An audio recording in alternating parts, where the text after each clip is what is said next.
And in other news, President Donald Trump has announced sweeping new tariffs, imposing a 25% duty on imports from Canada and Mexico, and an additional 10% tariff on Chinese goods.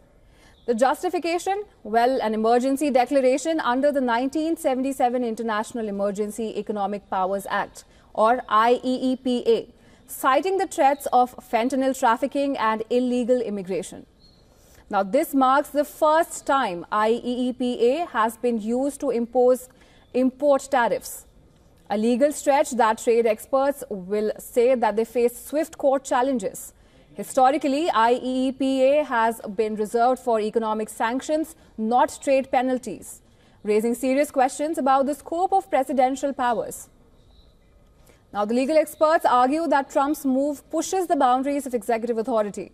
Courts have upheld emergency powers in the past, like Nixon's 10% tariffs in 1971, under a different law to address a balance of payments crisis. But Nixon's case had a clear economic link, unlike Trump's tariffs, which target all goods from key trade partners regardless of any direct connection to fentanyl or border issues. Jennifer Hillman, a former WTO judge, questions the casual link, noting tariffs aren't specific to the crisis cited. Companies are expected to seek legal injunctions, but courts may defer to the president's broad discretion on national emergencies. Now, economically speaking, the tariffs affect over $300 billion in annual trade with America's top partners, Canada, Mexico, and China, potentially driving up costs for U.S. consumers and businesses.